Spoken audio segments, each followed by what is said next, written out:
வணக்கம். ஜெய் ஸ்ரீராம், ஜெய் ஸ்ரீராம், ஜெய் ஸ்ரீராம். அதிசய இலங்கை. பொன் மாளிகைகள், கற்பக மரங்கள்.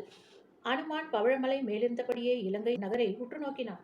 இலங்கையின் மாட மாளிகைகளும் கூட கோபுரங்களும் மின்னலைக் கொண்டு ஒளி கூட்ட பெற்றனவா அல்லது சூரிய ஒளியால் ஒளி ஏற்ற பெற்றனவா என்று உண்மையை தெரிந்து கொள்ள முடியாது அமைந்திருந்தன. அப்படிப்பட்ட மாளிகைகளில் இளம் மங்கையர்கள் தாம் வளர்க்கும் செல்ல கிளிப்பிள்ளைகளுக்கு குழல், யாழ், வீணை ஆகியவற்றின் இனிய இசையையும் தோற்கடிக்கும் மழலை சொற்களை இனிமை குழைய குழைய பழக்கப்படுத்திக் கொண்டிருந்தனர். சுவர்களில் பதித்திருந்த ஒளி வீசும் மணிகளில் பிரதிபலித்த தம் அழகிய பிம்பங்களைக் கண்டு நிழல் எது நிஜம் எது என்று பிரித்து அறிய இயலாத நிலையில் அவர்கள் இருந்தனர்.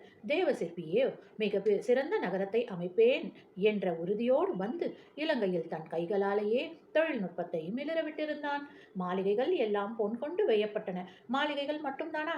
மரங்கள் எல்லாமும் அள்ளி பொழியும் கற்பக மரங்கள்.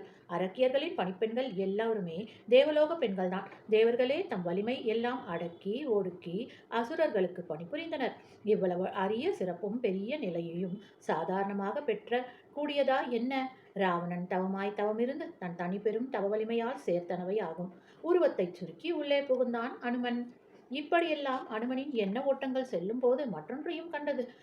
ராவணனுடன் முன்பு போர் செய்து தந்தங்கள் அவன் மார்பில் பதிந்து ஓடிய அவனிடம் தோற்று அதனால் விலகிச் சென்று 8 திசைகளிலும் நிற்கின்றன.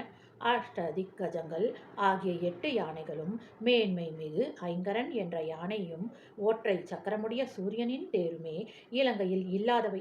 மற்ற யானைகள் அத்தனையும் தேர்கள் எல்லாமும் அங்கு நிறைந்து இருந்தன. சூரியனின் தேரில் பூட்டப்படும் 7 குதிரைகள் தவிர மற்ற எல்லாம் அங்கு இருந்தன. மலர்களிலிருந்து சொரியும் தேன், சந்தன குழம்பு, கஸ்தூரி போன்ற வாசனை பொருட்களின் குழம்புகள், கற்பக மலர்கள், யானைகளின் மதநீர் இவை எல்லாம் கடல் நீரில் மிகுதியாக கலந்திருந்தனால் அந்நீரில் வாழும் மீன்களும் தமக்கு இயல்பை விட நறுமணம் வீசிக் கொண்டு இருந்தது. நன்றி. ஜெய் ஸ்ரீராம், ஜெய் ஸ்ரீராம், ஜெய் ஸ்ரீராம்.